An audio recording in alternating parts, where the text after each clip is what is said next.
Seja muito bem-vindo, seja muito bem-vinda ao episódio número 49 do nosso Gotas de Fidelidade Podcast. Chegamos ao fim de março com mais esse momento junto com você. Eu sou Abílio Gonçalves da Escola de Fidelidade e venho aqui toda semana te alertar para colocar na sua agenda, colocar nos seus avisos do seu celular, mandar para a galera, para geral, não esquecer que toda segunda-feira, às 8 horas da noite, estamos aqui no ponto, né? na hora, marcamos ponto sempre para que você esteja conosco no canal do YouTube da Comunidade Católica Fidelidade da Cruz. Então, já vai curtindo esse vídeo, isso é muito importante para a gente.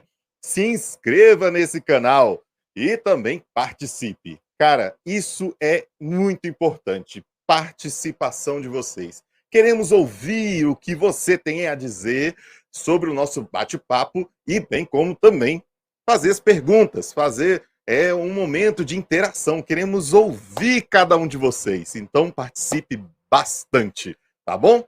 Escreva nos comentários que aparece aqui na tela cada um de vocês aqui junto conosco, tá bom? E olha só, mês de março, nós dedicamos o nosso podcast para São José. Ele, pai adotivo de Jesus, também o pai, aquele que conduziu a Sagrada Família e deu seu suporte, né? Um homem forte, como diz a Bíblia, um homem justo. E aproveitando, eu quero continuar um pedacinho da leitura aqui do livro Vida e Glórias de São José. Diz o seguinte: Deus, ele distribuiu suas graças conforme os deveres de cada pessoa, e a glória das almas no paraíso será proporcional à fidelidade com que esses deveres forem cumpridos. Olha que legal. Ele nos dá essa esperança maravilhosa de que Deus nos dá proporcionalmente a confiança, a fidelidade que nós entregamos a Ele, as nossas orações, os nossos atos, a nossa fé. E qual foi o tema que nós utilizamos para esse mês inteirinho, né? Quem foi que nos inspirou para esse mês de março? Foi o arcebispo Fulchin, que nos diz que quando o homem ama uma mulher, ele tem que se tornar digno dela. Como? Quanto maior for a sua virtude, o seu nobre caráter, quanto mais a pessoa for devota à verdade, à justiça e à bondade, mais ainda o homem tem que aspirar a ser digno dela. Então, eu quero também te dizer que no Catecismo número 27 vai dizer que no coração do homem está inscrito o desejo de Deus e nos auxilia a entender qual é a razão da dignidade do homem, citando um trecho lá do Concílio Vaticano II, na Constituição Gaudium et Spes.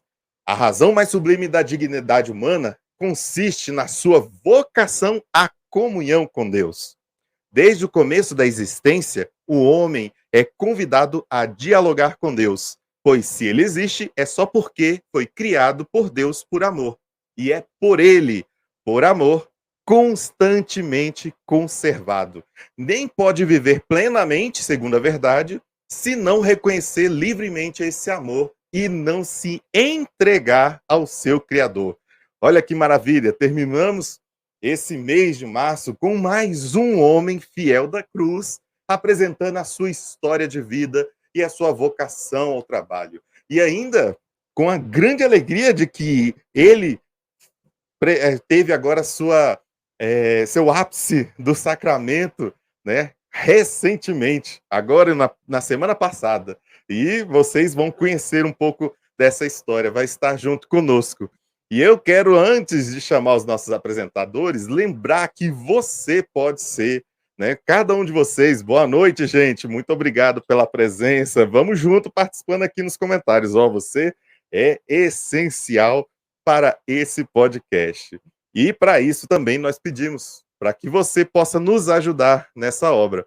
Com qualquer quantia, você pode nos ajudar a manter, a ampliar, a ir cada vez a águas mais profundas nesse mar que é, né, nesse mar digital que é a internet, fazendo a sua contribuição nesse Pix, escola@fidelidadedacruz.com.br. Qualquer valor, R$ 1 que seja, vai nos ajudar muito, porque podemos investir em tráfego, podemos tráfego pago, tá, gente?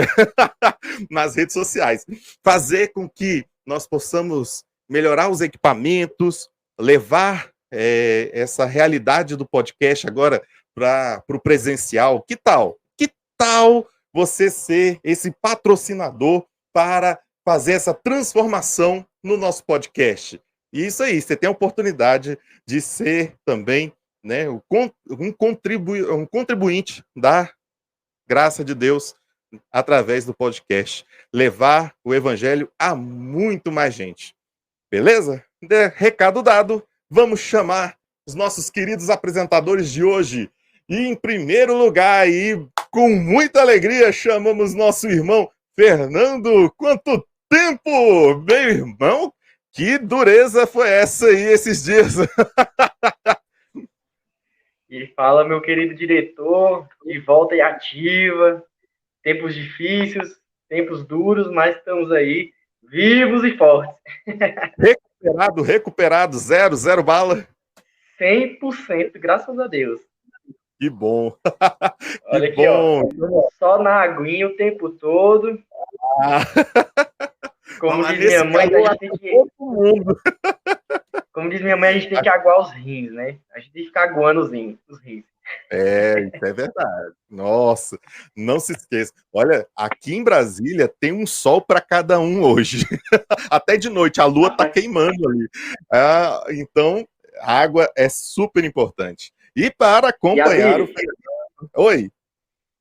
Antes de chamar a nossa outra apresentadora, eu queria dizer que introdução foi essa, hein?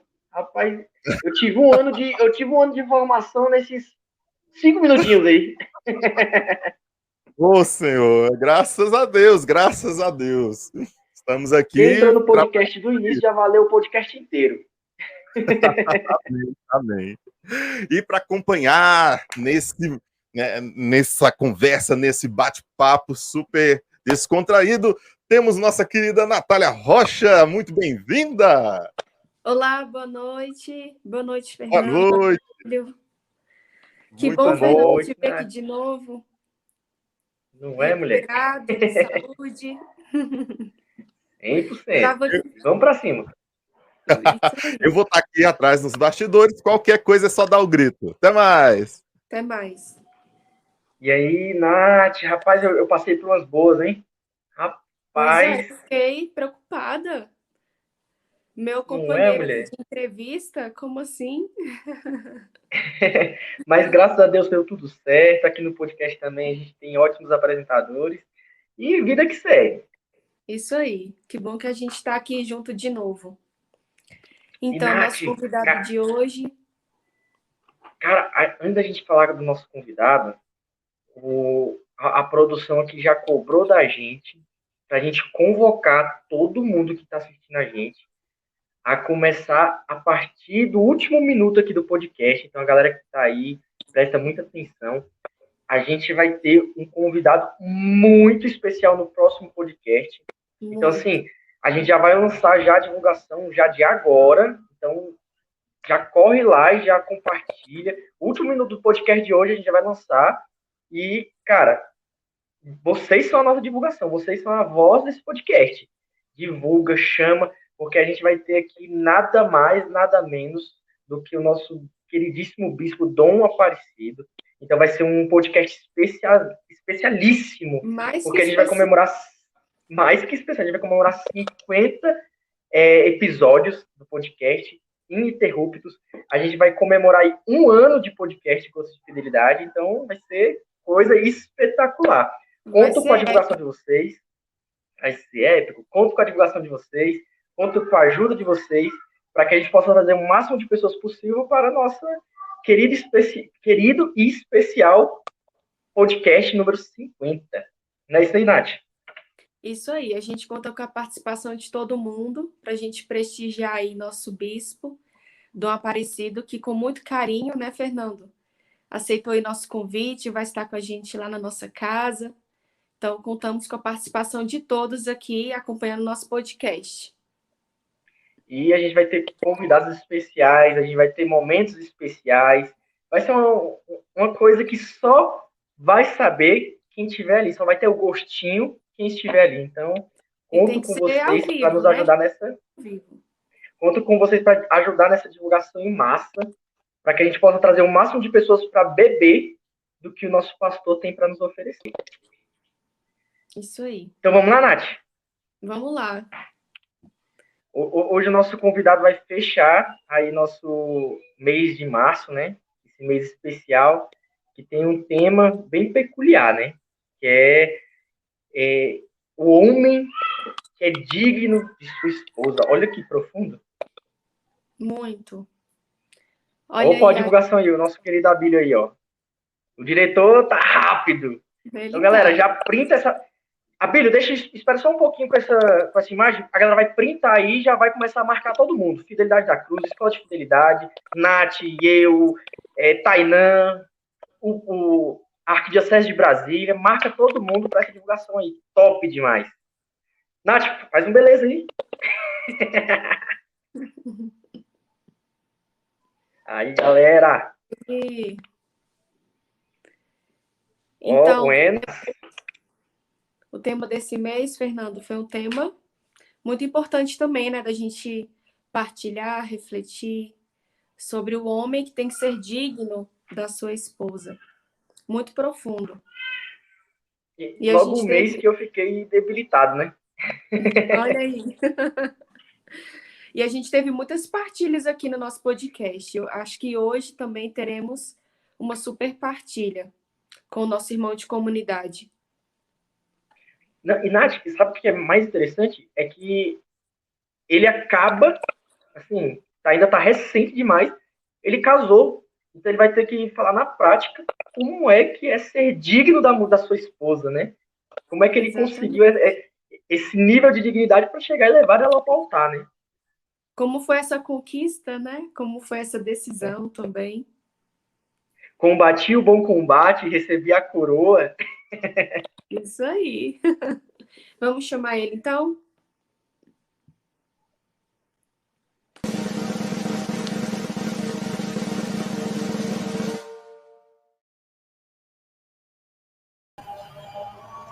E aí? E aí, Felipe? Já comecei até assim, que agora eu tenho que mostrar a aliança, né? Aliança de casal. Homem aí, ó. Começa demonstrando. Boa noite, Natália, boa noite, Fernando, boa noite a todos que estão acompanhando aí. Para mim é uma alegria muito grande voltar ao podcast, né? Na última tentativa a internet lá em casa não deixou, mas hoje eu vim para casa, para a comunidade, porque aqui está dando certo, graças a Deus. Então estou muito feliz em estar aqui e, sobretudo, pela partilha que a gente vai ter. E o Felipe foi nosso precursor, né? Ele que começou isso daqui, né? Ele começou junto com a gente. Então, a gente que tá chegando, a gente quer a visita aqui, Nath. Ele que é o de casa. A gente quer a visita. Tá todo mundo em casa agora. E aí, Felipe, nos conta aí como é que foi essas emoções aí do casamento, essa semana aí turbulenta, lua de mel e tudo mais. A gente tá te roubando a lua de mel, o que é isso?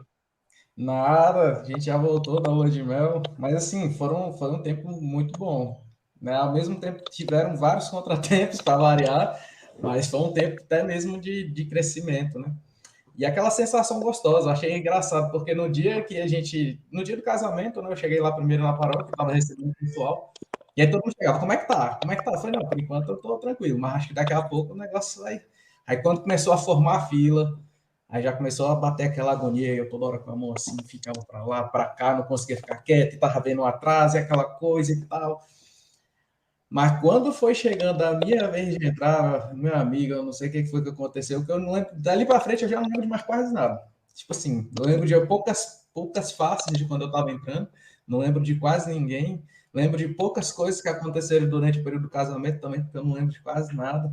Mas eu sei que os momentos que eu vivi ali foram espetaculares, né? Foi uma coisa assim que não tem nem explicação nem palavras para poder dizer o que foi vivido ali. Rapaz, no meu casamento foi parecidíssimo. Eu tava ali tranquilo, pensando, e aí, como é que tá? Como é que tá? Cara, quando soltou a música, minha esposa, ela me sacaneou. Ela Por quê? colocou aquela música Hoje o Céu se Abre pra ela entrar. E, mano, eu não esperava isso. E aí, quando começou, hoje o céu se abre, mano, as portas se abriram. Eu falei, gente, que criativo. Eu me babei, eu não aguentei. O céu se Não, abriu e eu vi um anjo. mas falar em sacanear, a Larissa quebrou as pernas de todo mundo. Eu falei para ela, falei, ó, tu acabou com minhas lágrimas ali naquele momento, quando tu foi entrar já não tinha mais. Que, como a maioria sabe, agora em abril, dia 28 de abril, completam 2 anos que minha mãe faleceu. Então, assim, o dia do casamento, ao mesmo tempo que foi um dia muito alegre, a gente sentiu uma falta, né? Ao mesmo tempo da alegria de ela estar no céu, mas a gente sempre tende a querer que a pessoa esteja com a gente ali. E aí eu não sabia, de repente, depois que eu já tinha entrado, aí eu vejo meu irmão que já tinha entrado como padrinho entrando novamente. Aí eu olhei de longe, eu não estou enxergando muito bem, eu falei, oxe, meu irmão entrando com um presente nos braços e tentando enxergar o que era e não conseguia. Aí quando chegou um pouquinho mais perto, aí eu vi que era um quadro, aí eu já comecei a querer chorar. Eu falei, é a minha mãe, aí eu comentei, chorei pra caramba. Meu irmão já veio de lá chorando para poder entregar. Na hora que ele chegou, ele me abraçou, aí meu pai veio, me aguentou e abraçou também, e eu não via mais nada. Só sei que depois foi falar que tava a igreja toda chorando, eu falei, gastei as lágrimas todas ali, agora quando a Larissa entrou, já não tinha mais lágrimas para gastar, não. Foi lindo mesmo Mas esse complicado. momento. Seu Foi irmão uma entrando pancada. com o quadro da sua mãe. Não, ele falou que Foi na hora que ele marcante. pegou, na hora que ele pegou o quadro, ele disse que já começou a chorar. Foi lindo. Não, eu devo imaginar. Mas, meu querido, vamos falar aqui desse tema que você tá vindo aí do forno, saindo de dentro aí da forminha, conseguiu combater o bom combate, conquistou sua coroa, sua princesa, sua rainha. E, Felipe, você sempre teve essa certeza de ser um homem de família ou por aí passou outras coisas na sua cabeça? Cara, assim, na realidade, antigamente eu pensava em ser um homem de família, mas que não era um homem de família, né? Antes de eu ter minha experiência, então a minha vida em relação à questão com mulheres era muito conturbada, muito bagunçada, né? Eu literalmente era uma pessoa que não prestava. Não presto até hoje, mas eu prestava menos ainda naquela época. Então, eu me relacionava, mas eu traí todas as minhas ex-namoradas, né? Então, para mim, eu ia me casar e seria daquele jeito. Eu ia casar, eu ia ter a minha esposa ali, ia ter meus filhos, mas eu acredito que para mim o que passava mais na minha cabeça era que minha vida de farra, minha vida de ser mulherengo e coisas e tal, nunca fosse passar, né? Para mim, que eu ia viver aquela fase para o resto da minha vida. Até que foi o momento em que realmente eu fiz a minha experiência e aquilo começou a mudar na minha vida e mudar a concepção do que era ter uma família, do que era ter um relacionamento e tal. E aí eu fui realmente perceber, realmente, é isso que eu quero para mim. Mas antigamente eu tinha uma noção toda deturpada do que era uma família e tal, não importava muito com isso. Eu queria casar, mas queria continuar curtindo. Felipe, muita gente acha, né? Muita gente fala que para ter a decisão pelo matrimônio, por se casar, é necessário que antes tenha experimentado isso em família, né? Ali visto os pais, ter crescido em uma família onde o matrimônio ele foi sólido e uma família ali bem estruturada, né? E o que você acha sobre isso? Assim, com você também foi assim? Você acredita que necessariamente as coisas têm que acontecer dessa forma?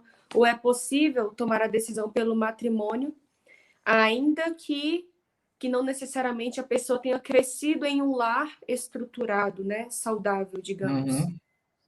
Assim, o ideal era que fosse, mas infelizmente cada vez mais a realidade que a gente vem visto e vem vivendo não é essa, né? São famílias cada vez mais desestruturadas. Mas o mais bonito disso tudo é também poder ver que Deus tira algo bom de todo mal. Então, embora muitas famílias sejam desestruturadas, após ser alcançadas por Deus, muitas pessoas optam sim por poder trilhar um caminho de forma correta, viver um matrimônio de forma correta, educar as famílias na lei e na moral cristã, né? E isso formando pessoas que têm o desejo de ser santas e crescer ali em santidade, crescer em... Agora eu esqueci, faltou a palavra na cabeça.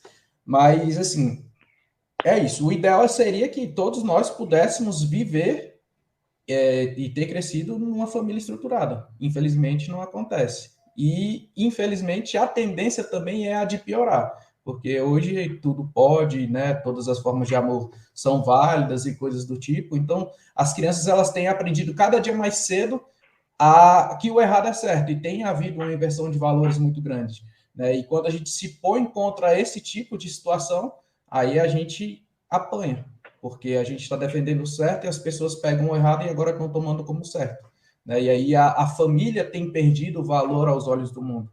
E a gente tem que fazer com que o mundo enxergue esses valores novamente, vivendo a nossa família da forma que Deus nos criou, né? E nos confiou.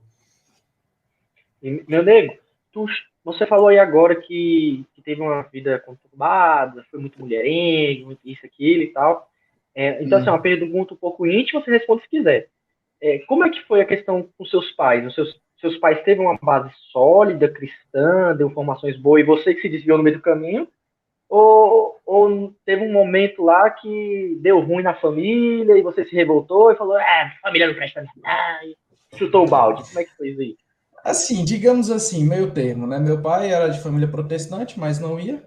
Minha mãe de família católica. Houve um tempo que meu pai até chegou a entrar na catequese e tal, mas não chegou a concluir nenhum e receber nenhum sacramento. Mas minha mãe sempre insistiu para que eu e meu irmão fôssemos para a igreja, né? Ela até foi ela que levou o movimento da Mãe Rainha lá para minha paróquia na época e tal. E aí, então, eu cresci, foi catequista, então eu cresci vendo minha mãe levando aquela vida de igreja, né, aquela vida paroquial e tal. Só que chegou um momento da vida que eu comecei a descobrir o que era curtição, e eu descobri isso muito cedo, né? Hoje, em vista dos que os meninos começam a curtir hoje, começam a aprontar as coisas, eu seria tardio, digamos assim, né? Mas para aquela época não era assim. Então, eu comecei a dar umas escapadinhas aqui, outras ali, né? Principalmente quando eu comecei a estudar em Taguatinga, que para mim era uma outra realidade. Aí comecei a andar de escolar, comecei a beber, comecei a fumar, comecei a conhecer pessoas diferentes que tinham valores diferentes dos meus, as quais eu não conhecia, né? E então aquilo foi mexendo comigo e foi me atraindo, e aos poucos ali eu comecei a fugir, né? E só que eu fui piorar mesmo depois dos 17 anos, que foi quando eu perdi minha virgindade. A minha virgindade eu perdi com uma mulher que meu pai armou, né? Ele armou tudo e tal para que eu pudesse perder minha virgindade, né? Aos 17 anos de idade. E aí dali eu aprendi o caminho e não esqueci mais. Então, dos 17 até os 24 anos, que foi quando eu comecei a tentar viver uma vida casta, eu vivi uma vida promíscua muito grande. Até mesmo brincando com o sentimento das pessoas. Perdão, o seu pai e sua mãe chegaram a separar alguma coisa do tipo? Separaram, eu tinha 14 anos quando eles se separaram. Eu tinha 14 E anos.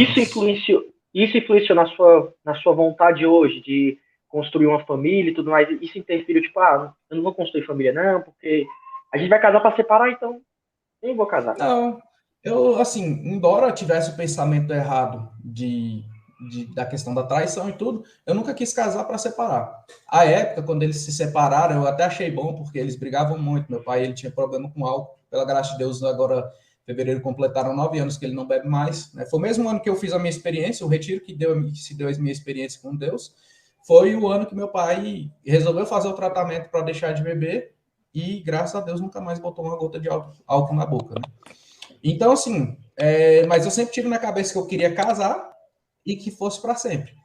Só que depois eu fui me envolvendo de curtição em curtição e tal, então, assim, foi protelando aquela vontade de casar, né? A gente ia deixando para frente, para frente, para frente, e só Deus sabe se ia chegar e como que seria se tivesse acontecido. Possivelmente seria mais um casal separado por aí e os filhos sofrendo por conta disso. Felipe, e durante assim a sua adolescência, né, essa fase que você viveu, todas essas experiências e tudo isso que você partilhou com a gente, você chegava a refletir, a pensar sobre o papel dos seus pais naquele momento difícil, naquele momento ali em que você acabou experimentando, né, ali do mundo, experimentando de coisas que não faziam bem, né, para sua alma. Uhum. Você pensava sobre isso, né, refletia sobre essa questão dos seus pais? Pior que não, porque até então eu nem tinha formação, né, sobre isso. Depois que eu fui estudar, depois que eu comecei a conhecer o mal que, sobretudo, a ausência paterna traz na vida dos filhos, é que eu pude compreender aquilo que aconteceu comigo, aquilo que aconteceu com meu irmão e aquilo que acontece com a maioria dos meus amigos, né, que aconteceu e que acontece. Então, até aquele momento, enquanto as coisas aconteciam, para mim era tudo normal, para mim era curtição, eu tinha que curtir até aquele momento porque eu só tinha até aquele dia, né? E eu não tinha medo disso. Hoje eu tenho, eu só tenho o dia de hoje.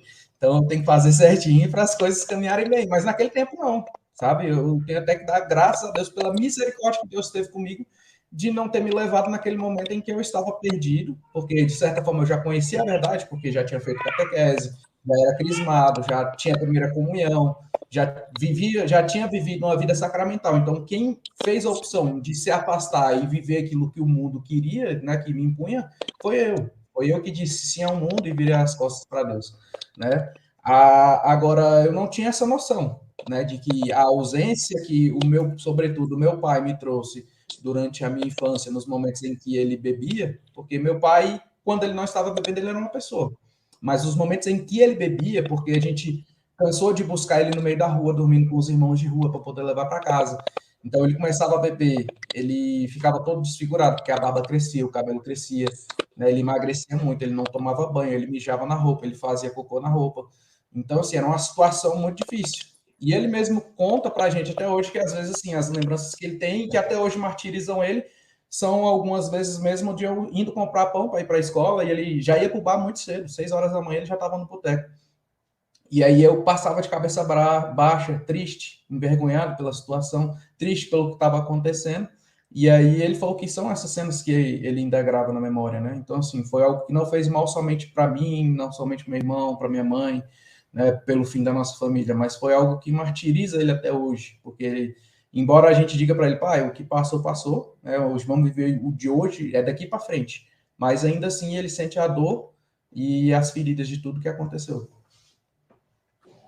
Imagino. E você falando assim da questão da falta de instrução, né, de formação, me faz pensar na importância de que nós busquemos, né, os adolescentes que estiverem ali aí nos assistindo e também nós hoje, como adultos, busquemos dar para os nossos jovens, para as nossas crianças, a formação e a importância, né, assim, a vivência de uma busca verdadeira pela felicidade verdadeira, né? Que é buscar o Sim, céu, a vida de sim, intimidade com Cristo.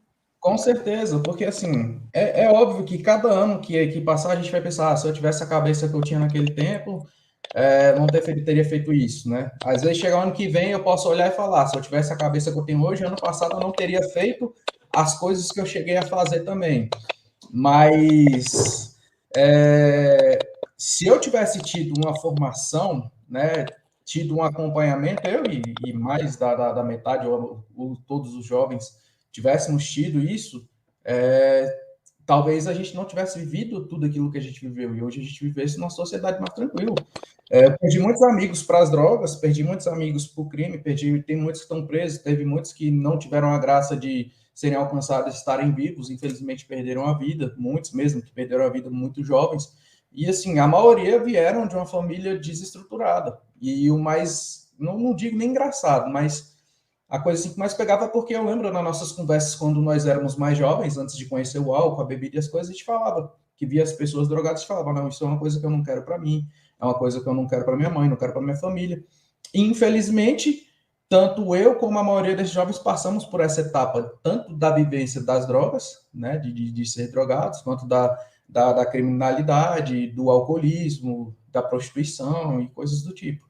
Mas se tivesse tido pouco mais da formação, não, né? Metade da formação que eu tive de 9 anos para cá, possivelmente eu não teria passado pelo que eu passei. Sim. Você estava falando do seu pai, você hoje, né? Depois de casado, você e a Uhum. Larissa futuramente tendo os filhos de vocês, tem algo que você faria diferente daquilo que o seu pai ou sua mãe fizeram com você? Sim, bastante coisas, né? Eu acho que a gente tem que pegar esses momentos, até tem que pegar os exemplos bons, mas também tem que pegar os exemplos maus que a gente teve dentro de casa para poder não cometê-los com os nossos filhos, né? É óbvio que talvez a gente cometa novos erros, mas é melhor cometer novos erros buscando não cometer do que pegar os erros que aconteceram no passado e trazer para o presente e para o futuro, tanto da nossa família quanto dos nossos filhos, né? Então, eu acho que faltou muita sabedoria, tanto da parte da minha mãe quanto do meu pai, né, em relação ao trato, em relação à precipitação da separação. Minha mãe mesmo dizia, né, antes dela falecer, que ela se arrependeu de ter separado do meu pai, que o juramento que ela fez ali diante do altar foi algo muito sério e não foi da boca para fora. Então, ela deveria ter honrado, né, se era na alegria, na tristeza, na saúde, na doença, então, que fosse. Então, ela se arrependeu depois de ter se separado, né? E sim, tem várias coisas, as brigas na frente de mim e do meu irmão, né? Brigas às vezes que eles chegaram a sair nos tapas, a gente era muito novo, a gente teve que separar e tal. Então, são coisas que, apesar de muito novos, são coisas que a gente nunca esqueceu. E são coisas que ficaram gravadas na minha memória e tal. E são coisas que jamais eu quero que se repita na frente dos meus filhos ou de quem quer que seja. Felipe, é interessante, né? Toda a vida que você teve aí, de drogas, de mulherenga e tudo mais. Às vezes, quando a gente encontra alguém do passado, eu já passei por isso, eu acho que você também já deve ter passado. A pessoa olhar para você e falar: Ê, Fernando, quem te viu, quem te vê. Ê, Felipe, quem te. Isso dá uma emoção, né, velho? Porque mostra que Cara, mudou alguma coisa, né? sim, mas ainda mais do que isso, porque eu acho interessante assim. No início foi mais dificultoso, ainda era muita chacota, né? Era coisa e tal. E eu fui me adaptando, né? Me afastei muito deles, porque, igual quando eu parei de beber e fumar, foi mais difícil parar de fumar, ou foi mais difícil parar de fumar do que beber. Então, os meninos iam lá para casa para fumar, os meninos iam lá para casa me chamar para sair para fumar, para beber, para isso, para aquilo. Então, eu mudei o caminho da faculdade, me ligava, não atendia, ia lá em casa chamar, eu fingia que não tinha ninguém, já justamente que eu sabia, se eu saísse naquele momento, principalmente no início de tudo, eu voltaria a fumar, na primeira saída, né? E aí, no início, eles também começaram a se afastar de mim, porque viram a mudança de vida. E aí, eu acho que como todo recém-convertido, quando a gente se converte, a gente quer que todo mundo se converta também, porque a gente fez uma experiência muito linda e muito bela, então a gente quer que as pessoas experimentem daquela experiência, ainda que seja a força, né? Ali, quando a gente tem ali a nossa experiência. Então, não foi diferente comigo. Então, eu era muito bruto, eu era muito ríspido, muitas vezes, com as minhas palavras, né, ao repreender e tal, e isso acabou até fazendo com que as pessoas se afastassem. Mas hoje o que eu acho mais massa e mais bonito disso tudo é porque, embora a gente seja distante, mas quando eles estão passando por um momento difícil, estão precisando de conselho e de oração, eles procuram a mim, e não aqueles amigos que estão com ele lá no mundo. Esse negócio da chacota aí é engraçado, né? Eu cheguei a ouvir, olha o absurdo que eu cheguei a ouvir. Depois de muito tempo de se encontrar com esse rapaz aí, que era colega e tal, ele olhou pra mim e falou: Ei, Fernando, mudou o galinheiro, foi? Agora eu tá na igreja e vou pegar as meninas da igreja, né? E me apresenta umas também lá. Então, assim, o nível daí tá Sim, pior. sim, é porque é muito difícil, sobretudo das pessoas que estão próximas a nós, acreditarem na nossa conversão. Acreditar que de fato houve uma mudança, né? Para eles, a gente vai ser sempre aquelas pessoas. Até que com o tempo, com a nossa vivência de vida, a gente vai mostrando que não, que a gente está mudando. A gente pode não ter mudado 100%, a gente pode não ter mudado totalmente, mas mudou. Tanto que a maioria desses meus amigos hoje, certas brincadeiras e certos tipos de conversa, eles não têm mais na minha frente. Às vezes, quando eu chego, acaba. Mas porque eles sabem. Já cansei. Isso é bacana. Sim, Isso é às vezes bacana. fazia. Você tá mostrando pra gente, logo no início aqui do podcast, na metade mais ou menos, é que o nosso tema, né? O ser digno da Sim, sua esposa. Você sim, perdeu a sua dignidade, muito novo, foi com a sua dignidade sendo destruída, sendo acabada. Jesus restaurou sua dignidade e hoje você trabalha para se manter digno dessa esposa. Olha que bonito. Isso é muito sim, lindo. sim. E, tipo assim, durante esse período foi um período muito tenso, né? Eu tive que ficar um período sozinho e foi por opção. Porque mesmo depois que eu comecei a caminhar, para mim era difícil viver a castidade, era difícil ter contato com pessoas do sexo oposto e não ter um interesse, e não ter um olhar diferente e tal. Até tentei por algumas vezes me relacionar, mas só que os relacionamentos iam por água abaixo, porque a gente metia os pés pelas mãos, então a gente caía na castidade e tal, e acabou que nunca deu certo. E aí houve um tempo que eu falei, não, eu preciso agora ter um tempo para mim e para Deus, porque eu nunca tive esse tempo, né? Então eu optei por ficar só. Nesse meio período eu fiquei 3 anos sozinho, né, sem me relacionar com ninguém. Apareceram algumas pessoas e tal, às vezes dava uma balançada, tinha dia que você tá mais complicado, mais sensível, até brincava, falava que tinha dia que eu queria sair correndo e meter a cabeça na parede, porque eu não tava aguentando mais, aquela coisa tava mexendo comigo, tava me deixando doido e tal. Mas aí eu corria, buscava a confissão e tal, e Deus foi sustentando. Foi até quando o Tainan me fez a proposta de ficar 6 meses sem cometer o pecado mortal. Para mim, aquilo era impossível, eu pensava que nunca ia conseguir. Falava, rapaz, eu acho que eu não passo um dia, quem dirá 6 meses? Então, 6 meses passaram, um ano passou, 2, 3 anos. Eu falei, olha, né, não é que realmente é possível. Né? Quando Deus pega, ele transforma. Então, Deus ele me pegou e vem me modelando. Ainda estou na fase aí de ser modelado, né? E acho que isso vai até o resto da vida. Mas eu estou na fase da minha vida que eu quero me permitir cada dia mais Deus fazer de mim o que Ele quer que eu seja. Né? Não quero mais ser quem eu quero. Quero ser quem Ele quer que eu seja. Então, Diego, falando. tanto no meu trabalho, quanto em qualquer lugar que eu esteja. Hoje eu estou numa posição mais de silêncio. É porque a gente hoje está vivendo em ambientes bem polarizados, né? Qualquer coisinha que a gente diga, a gente ou é extremista ou tudo é fobia. Então, muitas vezes eu prefiro me abster, né? Não no sentido de ser omisso, de ser questionado sobre a minha fé, não, né? Tanto que quando o Adriano, que é um dos donos da empresa que eu trabalho, ele fez uma entrevista comigo. E aí ele falou, olha, eu vejo que você é muito religioso, isso é legal, mas aqui tem pessoas que são ateus, tem pessoas que são do candomblé, tem pessoas que são disso, daquilo, outro. Eu falei, não, por mim não tem problema. Eu estou vindo para cá para trabalhar, não estou vindo para cá para pregar. Agora, é totalmente diferente se alguém me perguntar alguma coisa e me der uma brecha para falar. Agora, eu não vou vir aqui para poder falar de Deus. Mas o meu intuito, e aí essa parte eu não falei, mas o meu intuito é mostrar a Deus com a minha vida. Né? E assim eu tenho buscado fazer. E aí isso surgem questionamentos, né, perguntas. E quando as pessoas me perguntam, aí é onde há a brecha para que eu possa falar, né? Mas é totalmente diferente. E falando da sua digníssima também, a gente percebe, a gente que convive com você, a gente percebe que vocês dois são um pouco diferentes, principalmente em temperamentos e tudo mais. Só que você não se apaixonou por ela por nada. Tem coisas em comuns que a gente sabe que tem. E eu queria que você partilhasse pra gente aí o que faz vocês dois se unirem, o que faz vocês dois terem uma boa convivência e tudo mais. Vamos partilhar um pouquinho da sua digníssima também. Na verdade, eu acho que a gente até se parece mais do que a gente não se parece. E aí é onde talvez gerem a maioria dos conflitos. Né? Ela é colérica, eu sou sanguíneo, então tem uma direção que está indo, porque o colérico é o vento, o sanguíneo é o fogo, junto os dois dá um furacão. Então, mas assim, para falar a verdade, eu nunca gostei de mulher boazinha demais, né? Sempre que eu me relacionei com uma mulher que era mansinha demais, digamos assim, acabou que nunca deu certo, né?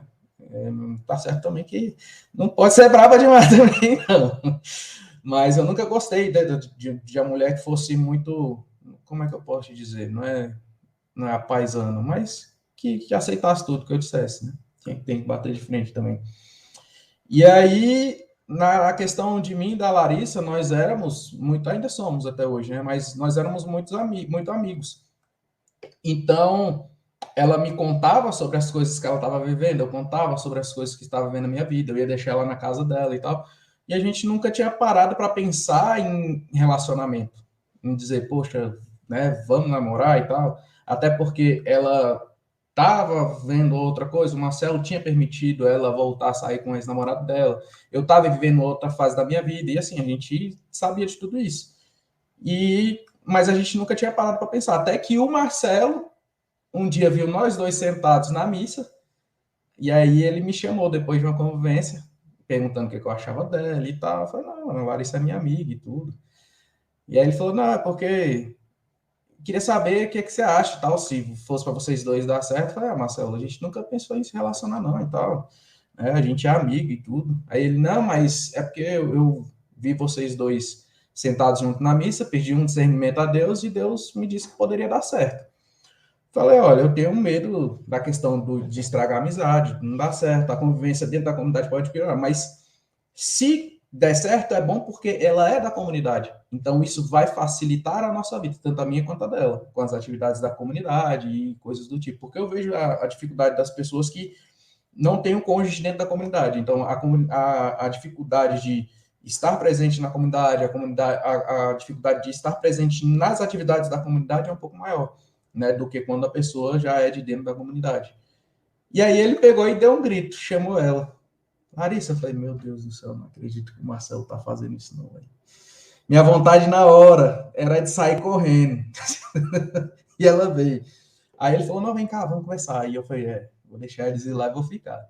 Aí não, eu falei, vem cá você também. Eu falei, meu Deus do céu, não acredito. Aí ele pegou e perguntou para ela, né? E ela sem reação na minha frente. Eu sei que ele pegou e falou e vira para nós dois e falou assim: agora vocês dois rezem e conversem. Saiu e deixou eu de frente para ela. E, tipo assim, a gente ficou sem reação naquele momento, né? Aí descemos e tal, a gente foi conversar sobre isso uma semana depois, no dia de Nossa Senhora Aparecida. E aí a gente decidiu sair e tal, e estamos aí até hoje. Mas eu tenho aprendido muito com ela, embora tem alguns momentos que a gente leva até muita coisa para a direção, porque eu sou uma pessoa difícil, ela também não é uma pessoa tão fácil de lidar, e a gente tem aprendido a conviver um com o outro, a respeitar as diferenças e a se deixar mudar pelo outro também, né? De permitir aquilo que o Padre Wesley falou na missa e ele, no nosso casamento, e ele falava muito, né? Tanto nas confissões quanto ele parava para poder conversar com a gente, que o segredo do casamento e talvez uma das coisas mais bonitas é quando eu estou disposto a permitir que o outro entre em minha vida e faça mudanças, né? Porque a gente não pode ficar com aquela, eu não como é que se diz, eu não vou, não quero, eu não vou mudar, eu sou assim, vou morrer assim, a síndrome de Gabriela, né? Não. E quando a gente decide casar, a gente tem que permitir que o outro entre e faça mudanças. E assim a gente tem tentado viver. Tá certo que a gente fez bodas de papel, a Mônica falando que o Marcelo disse que a culpa é dele. É dele sim. Pode falar que a culpa é do Marcelo. A gente fez, até brinquei, fiz uma publicação no Instagram, no sábado, que a gente completou uma semana, bodas de papel alumínio. Então, assim, tá certo que tá tudo muito recente. Agora que a gente vai começar a viver a vida de fato a dois, debaixo do mesmo teto e tal. Mas eu acho que o respeito bem acima de tudo, né? E a gente precisa melhorar muito ainda em diversos pontos, especialmente no diálogo, né? Nosso diálogo melhorou, mas ainda tem muito que melhorar. E mais uma coisa que a gente tem desde o relacionamento e a gente não perdeu o respeito. Eu acho que é por aí, sabe? A gente não pode perder o respeito, porque se você perde o respeito, acaba tudo. Aí talvez não tenha nem mais volta. Felipe, você comentou, né, que no tempo que você ficou solteiro, teve oportunidade de se relacionar com outras pessoas. E depois, assim, que o Marcelo falou da Lari, né? Depois que ele comentou sobre ela, você começou ali a pensar sobre a possibilidade. E o que te atraiu, assim? O que te fez fazer a escolha por ela, né? Escolher a Larissa para ser sua namorada e sua futura esposa. Cara, passou muitas coisas. Eu lembro que isso foi em setembro. Em fevereiro, né? Foi aquele tempo que o Tainan tinha ficado sem emprego, né? Não sei se a Mona já tinha ganhado a Helena, ou se ainda estava grávida, mas eu acho que já tinha ganhado. Aí eu e o Chay fomos lá na casa da mãe da Mona Lisa levar um sushi para comer com o Tainan e a Mona Lisa. Aí quando a gente foi sair, aí entrou nesse assunto de relacionamento e tal, e ele já tinha falado para mim que eu dava certo com a Larissa. Aí eu falei, não, a gente é só amiga. Ele falou, não, mas é por isso mesmo, pelo fato de vocês serem amigos e tal, tal. Eu falei, não, assim, não dá certo não, a Larissa é só minha amiga e tal. E aí por ele ficou, né? E aí, isso em fevereiro, quando foi em setembro, foi quando o Marcelo conversou com a gente, para a gente poder ver se começava um relacionamento dali. E aí, assim, para mim foi tudo diferente. Eu acho que isso foi uma das coisas que mais me motivou. Eu nunca tinha vivido um relacionamento dessa forma, passar por um acompanhamento, né? De, pô, a gente está passando por um acompanhamento, a gente não pode beijar, a gente pode sair para poder conversar, para poder se conhecer. Então, eu me lembro quando foi a primeira vez que a gente foi sair, né, que aí eu trabalhava com meu pai aqui no centro de Taguatinga, aí saí mais cedo, passei na floricultura, comprei uma rosa e tal, desci para casa para me arrumar, peguei até um paletó emprestado com um amigo meu, porque eu não tinha, e me arrumei todo nos trinques, só com a calça roxa, com o Marcelo, na hora que eu mandei a foto para ele, ele falou da calça. E aí, beleza. Aí eu lembro que quando eu esperava ela lá na frente do prédio do condomínio onde ela morava, e aí eu desci com a flor na mão e eu pensava, e agora? Será que eu deixo a flor aqui em cima do carro? Será que eu seguro a flor na mão? Não, melhor eu descer, abrir a porta para ela e tal. E eu sentindo um negócio, eu parava assim para a pessoa, falei, velho, o que tá acontecendo? Pô, esse não é meu primeiro encontro não, velho. Por que eu tô passando por esse negócio, esse frio na barriga, essa coisa que eu nunca senti e tudo? E foi uma parada tão massa, porque realmente eu nunca tinha vivido aquilo daquela forma, sabe? Para mim era já chegar, trocava ideia, não, vamos sair, vamos, papá, pum, pum, pum. Foi. E ali não, foi totalmente diferente. A gente saiu, achamos um filme horrível, mas saímos, comemos, conversamos bastante e tal. E naquela noite eu percebi que era diferente e que realmente poderia dar certo. E eu acredito que ela também, né? Pela forma que logo em seguida, antes de eu chegar em casa, ela já me mandou mensagem agradecendo pela noite e tal, tal, tal. Então eu percebi, falei, rapaz, eu acho que é por aqui, né? Vai ser diferente. Rapaz, eu acho que vocês não assistiram o filme, não, viu? Daí foi uma porcaria, velho. Um filme brasileiro, Morto Não Fala. Ô, arrependimento. Era melhor que assistir do Rambo, que ela não quis assistir porque era tarde. Preferia ter assistido o filme do Pelé. Era melhor. Meu querido, e hoje, né? Hoje em dia a Calma, gente Fernando, vê. cortou. Repete do início que cortou. Pronto, agora deu pra ouvir? Aham. A gente vê os casamentos de hoje em dia, como é que é os casamentos, ó, os namoros de hoje em dia. A gente vê muitos jovens falando, eu já vi muitos esses comentários, não sei se você já ouviu, a Nath já ouviu. É, a gente tem que fazer sexo primeiro, pra gente saber se é bom, pra depois a gente ver se vai dar certo. Porque se for ruim, é bom que eu nem caso. Você já ouviu essa expressão? Várias vezes. Então, assim, diante dessa expressão, a gente tem amigos que falam isso, amigos colegas, né, que falam essas barbaridades. Como é que foi você sair dessa vida, de já ter tido a experiência de perder a virgindade, de viver a castidade, lutar para ser casto no namoro, no noivado, e poder testemunhar isso hoje no casamento? Como é que foi essa luta, até para ajudar os jovens que estão assistindo agora, que passam por essa realidade? Porque a gente sabe que esse podcast alcança muitas pessoas e está alcançando agora jovens que tá sofrendo e falando que quer ser de Deus, mas está caindo com a sua namorada, caindo com a sua noiva, e às vezes fica com aquele sentimento dentro, ruim, aquela angústia, mas quando vem a namorada, vem a noiva, cai. Coisa mais louca do mundo, né?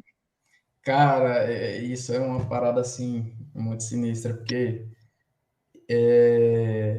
eu cresci achando assim, né? Isso na minha cabeça.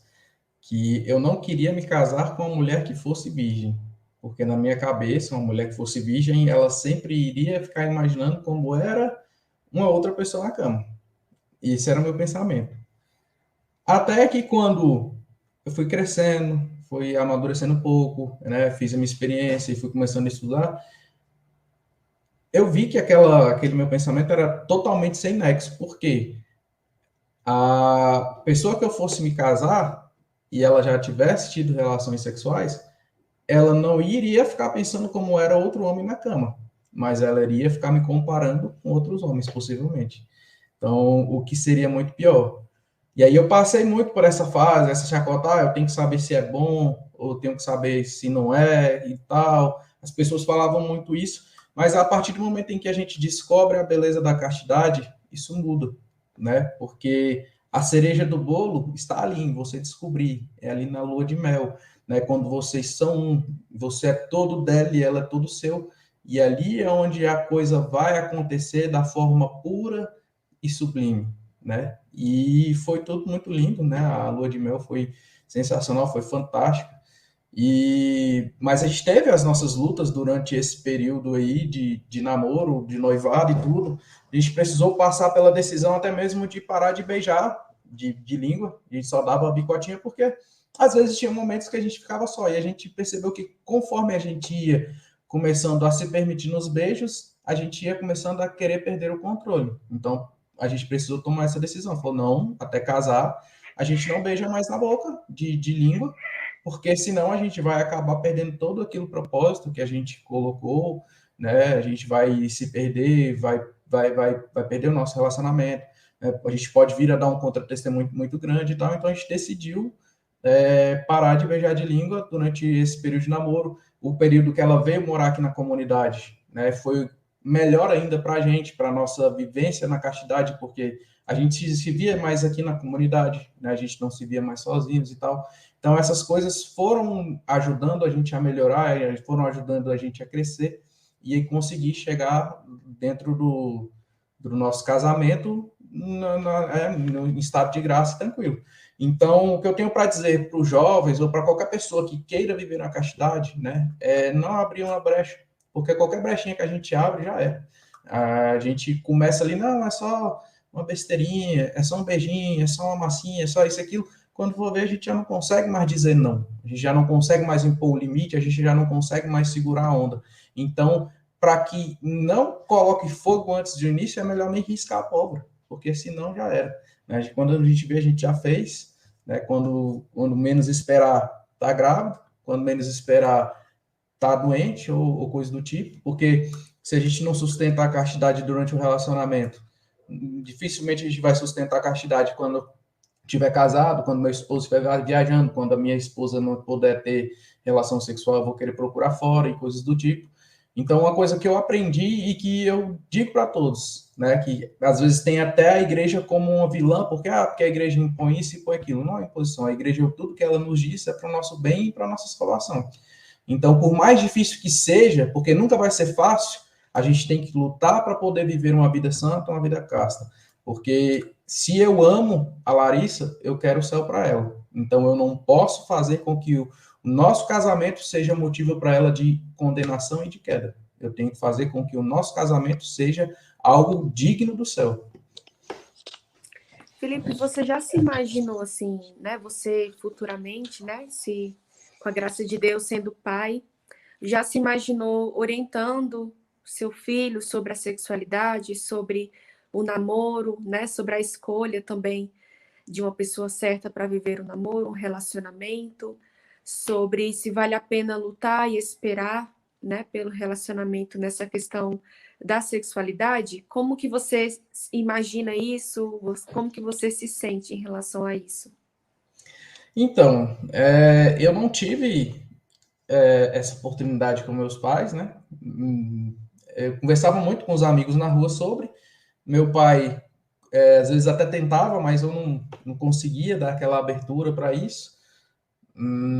Ele armou a mulher lá para poder perder a virgindade, isso eu já sabia e tal, foi algo premeditado. Eu lembro que minha mãe chegou a tentar uma vez a falar sobre isso, mas aí quando foi minha mãe eu fiquei mais assim ainda, falei, é doida? Morrendo de vergonha, desconversei, falei, não, mãe, tá doida, sai de perto e tal. Mas eu já tenho começado a me preparar para isso, porque eu sei que cada dia vai ser mais difícil a gente poder ensinar esses valores para os nossos filhos, sendo que da porta para fora, na hora que ele sair, vai ter uma massa de gente, uma massa de ideologias dentro das escolas, dentro das amizades, onde quer que ele esteja, em jogos, filmes e tudo, dizendo para ele totalmente ao contrário daquilo que a gente vai ensinar. Né? Então, eu já quero me preparar desde já, né? Ter um diálogo, poder conversar com eles, poder mostrar o que é certo e o que é errado. Eu sei que no final de tudo, a escolha vai ser sempre deles, na hora que for para a coisa acontecer, ou não da mesma forma que foi comigo. Mas eu quero que eu e a Larissa possamos ter total liberdade e o jogo aberto para poder ensinarmos aquilo que é correto, né? Para que eles possam, assim, crescer no caminho do bem, né? Crescer numa vida santa, né? Poder mostrar para os outros lá fora que não é da forma com que eles dizem, não é daquele jeito que as coisas têm que ser, mas que nós possamos viver uma vida digna e quero que meus filhos também levem isso, né? Quero que meus filhos sejam cristãos, quero que meus filhos sejam santos, quero que meus filhos seja um exemplo, quero que meus filhos nadem contra a correnteza, não quero criar meus filhos para poder viver no mundo e perdê-los para o mundo. E Felipe, olha que interessante, né? Aproveitando esse gancho inteiro.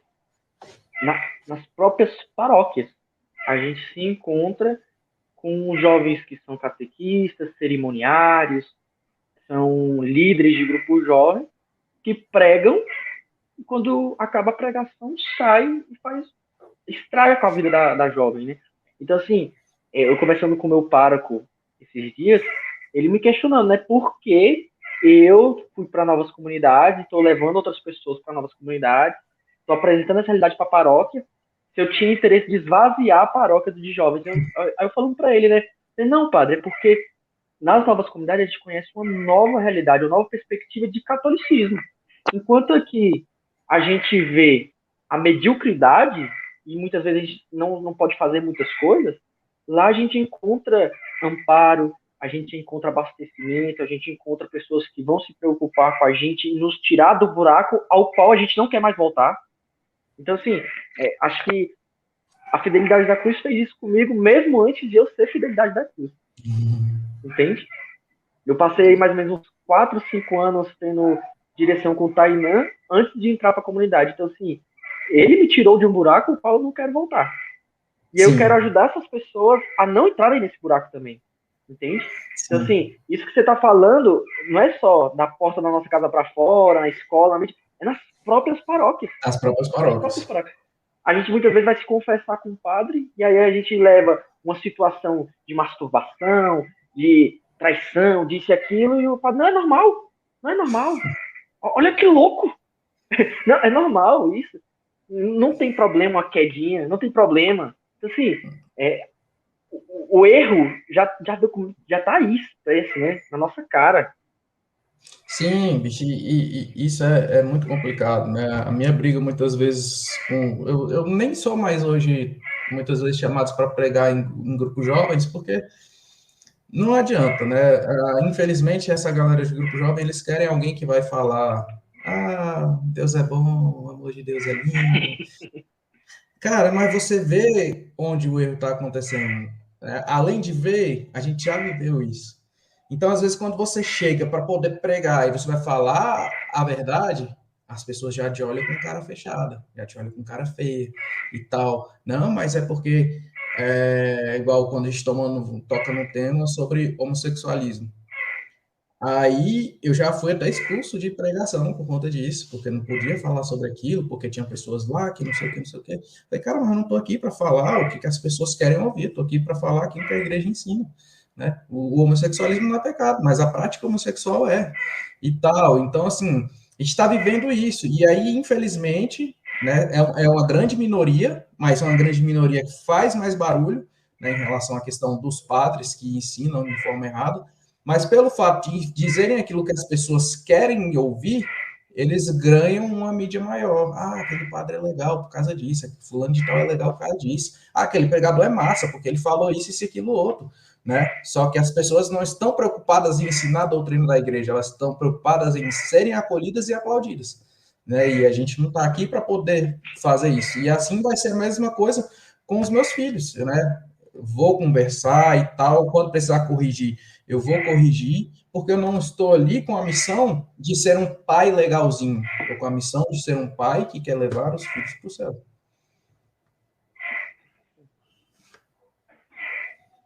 Então, assim, pegando já toda essa nossa conversa, vamos para aquela saideira.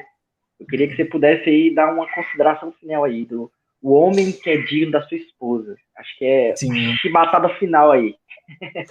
Então, até antes de entrar nisso, né? Eu acho interessante, era para eu ter feito, acho que o primeiro ou o segundo, só que não deu, por motivos pessoais, e aí eu falei, Paty, não, mas eu quero, porque eu preciso falar sobre São José, né? Preciso testemunhar sobre São José, porque São José, ele cuidou de todo o meu casamento com a Larissa, né? Como eu disse lá após o nosso casamento, há 5 meses atrás, a gente ia ter que adiar o casamento, a gente não sabe quando é que ia acontecer, E antes, acho que no início do ano passado, eu havia feito, tem até que pegar ela ali, agora que a gente casou, eu fiz uma carta para São José e coloquei aos pés dele, né? Entregando o casamento, a questão de emprego, etc, etc, etc. E aí, quando chegou faltando 5 meses para casar, a gente falou, vamos ter que cancelar, não estou trabalhando e tal. E aquilo me angustiava, porque eu queria realmente já poder casar, né? E aí, eu conversava muito com a Virgínia, às vezes, ela falou, não, começa a fazer a ladainha de São José todos os dias. E aí comecei, né, rezar a ladainha todos os dias. E aí, foi quando teve a adoração comunitária e a convivência comunitária aqui na comunidade. Aí, quando foi no meu período da adoração, quando estava no final, eu peguei e comecei a questionar Jesus e falar, poxa, o que está acontecendo? Né? Estou aqui, já estou noivo, a gente estava com o casamento marcado e tal, a gente queria tanto a data de São José, era algo que a gente já planejava, não está dando certo. E comecei a questionar Deus, e aí foi abrir uma passagem. Quando eu abri, não lembro se foi Mateus 5, mas é a parte que Jesus vai falar sobre os lírios dos campos e tal, não sei o quê. E para mim aquilo lá foi uma cotovelada na minha boca, né? Foi como o Marcelo costuma dizer, chutou a boca na ida e na volta. Porque foi Jesus mostrando, você todo dia fala para mim que confia em mim. Você enche a boca para falar para as pessoas que confiam em mim. Eu estou cuidando de tudo e você me parece não confiar. Aí eu falei, caraca, vai que ele me deixou reflexivo, até partilhei aqui. Isso foi no sábado, no domingo eu recebi uma ligação para fazer uma entrevista de emprego. Na mesma semana eu fiz outra entrevista de emprego. Na mesma semana eu passei nas duas, né? E tive que optar por uma que eu optei pelo emprego que eu estou hoje. Então ali a gente já começou a ver, e aí a Larissa estava fazendo a trintena de São José, né? 30 dias rezando com uma novena de São José. E aí, antes disso, quando foi no dia 18 de março do ano passado, eu preguei sobre São José aqui no grupo de oração. Foi um grupo de oração online, né? No Instagram da comunidade não tem mais, porque era o Instagram antigo, mas eu tenho no meu. E eu lembro que no fim eu falei, hoje, ou daqui a um ano, eu estarei aqui testemunhando o meu casamento. Não sei como, não sei onde, porque nós não estamos trabalhando, eu não tenho emprego, nós não temos nada ainda. Eu só sei que as coisas começaram a acontecer de uma forma que em 5 meses o casamento estava pago, a reforma da casa está terminando, né? Também já está quitada, a gente viajou de lua de mel, o dinheiro da gravata, principalmente, foi o que mais ajudou a gente lá na lua de mel, que deu a conta exata para a gente poder sair, para a gente poder viajar, para a gente poder curtir a nossa lua de mel. Então, assim, São José cuidou tudo de uma forma tão grande que às vezes eu paro para ficar pensando como não foi o proveito de São José também para Jesus, como foi o proveito de São José para Maria, né? E a confiança dele e de Nossa Senhora era tão grande, e sobretudo pela certeza de que estavam com o Filho de Deus, que sabiam que nada faltaria e nada faltou. Então, eu peço a Deus muita graça para que eu possa, de fato, imitar a São José, porque eu estou longe do exemplo, mas é uma pessoa, é um santo que eu tenho.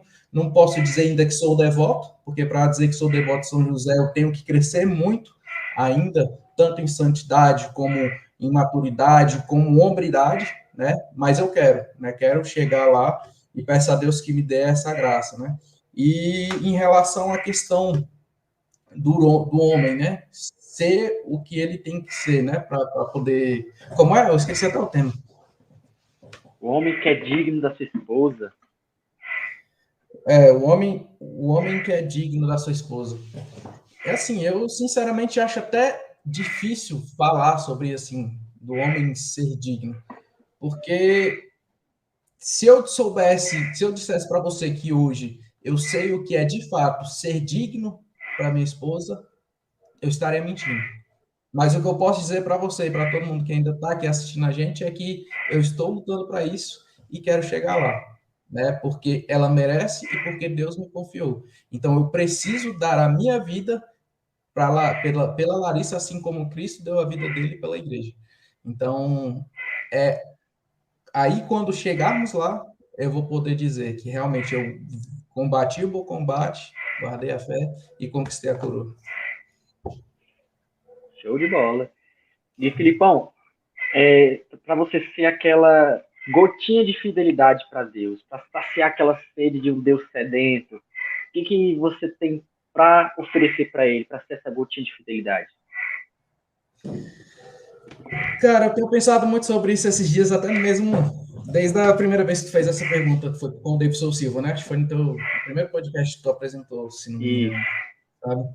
E é difícil você pensar também qual é a gota de fidelidade que está faltando em meio a tanta infidelidade, né? Porque às vezes a gente acha assim, é preciso uma gota, mas a gente já derramou 2 baldes de infidelidade. Então, eu tenho buscado, sobretudo depois das últimas direções, né? Ser fiel no básico do dia a dia, né? Fazer as coisas que eu tenho que fazer de forma correta, trabalhar direito, ser fiel ao meu trabalho, ser, como é que eu posso te dizer,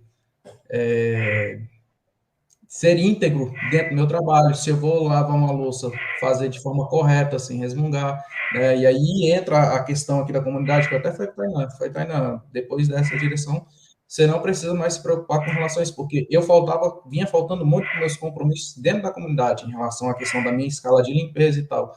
Então, é algo que ele não vai mais precisar me comprar. E ali também já é uma outra gota de fidelidade que eu preciso entregar, né, todos os dias. Então, assim, eu acho que a questão da gota de fidelidade vai muito além, porque acaba que a fidelidade não é nossa, é Deus que é fiel em nós, e porque Ele é fiel em nós, eu posso ser fiel também. pessoal, antes da gente chegar no nosso momento de oração, quem está assistindo a gente, meu diretor, coloca aí para a gente o Pix da Escola de Fidelidade, porque, pessoal, a gente precisa da contribuição de vocês para a gente oferecer melhor. A gente precisa da contribuição de todo mundo para que a gente possa oferecer mais, né? Então, assim, o que move a evangelização é Deus, mas o dinheiro também contribui no tijolinho da evangelização, né? Então, qualquer dinheirinho, qualquer centavo, qualquer real que vocês nos ajudar, vai ser de grande ajuda. Então, tá aí o Pix, faz essa contribuiçãozinha para nós e já divulga também semana que vem, que a gente vai ter aí um negócio top, um podcast top, especialíssimo, que é com o nosso querido Dom Aparecido, e a gente vai ter também uma super live aí, dia... Qual dia? Me ajudem, pessoal. Dia 30 Tô do com óculos, 3. mas não tô chegando. Dia 30 do Dia 3, 30. às 20 horas. Nossa, tá na minha cara aqui. Eu procurando aqui nas entrelinhas. Dia 30 do 3, às 20 horas, com o Padre Wesley, Catecismo da Igreja Católica. Já manda também para todo mundo, porque a gente está aqui promovendo a evangelização e vocês estão nos ajudando difundindo a evangelização. Então, compartilhar com todo mundo. Vai lá nas nossas redes sociais, poste nos stories, nas nossas publicações, porque sem vocês, a gente tem o conteúdo, mas sem vocês, como é que vai chegar esse conteúdo para mais e mais e mais pessoas? Às vezes a gente se esquece que essa pequena gota de fidelidade vai ser o suficiente para tirar uma pessoa do buraco. Vai ser o suficiente para saciar a sede de Deus de alguém. Então, assim, use dessa gota de fidelidade para alcançar pessoas que às vezes necessitam.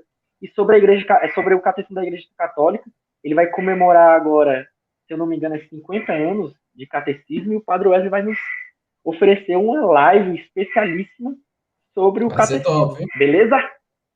Vai ser top. Top demais. Então, pessoal, vamos para a nossa oração? Aí, Felipe, a gente vai seguir do modelo. Você começa, Nath, eu, e a gente vai seguindo, beleza? Beleza.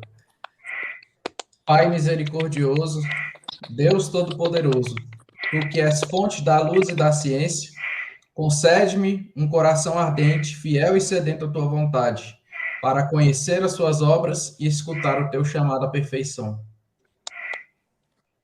Jesus crucificado, servo sofredor e filho de Deus, quero permanecer aos pés da tua cruz, ao lado da Santíssima Maria, sua mãe nossa, e diante de suas dores cultivar um amor filial a Deus e a perseverar na vivência da sua palavra. Espírito Santo de Deus, fiel consolador dos aflitos, derramai seus dons durante minha caminhada evangélica e fortaleça minha decisão de prosseguir com coragem ao encontro dos sofredores e pequenos, anunciando o evangelho com alegria. Ó Santíssima e Indivisível Trindade, que é essencialmente dom de si. É amor na sua realidade original e infinita. Fortaleça-nos a testemunhar e viver a comunhão à sua imagem e semelhança. Nossa Senhora das Dores, Rogai por Rogai por nós. nós. São Tomás de Aquino, Rogai por nós.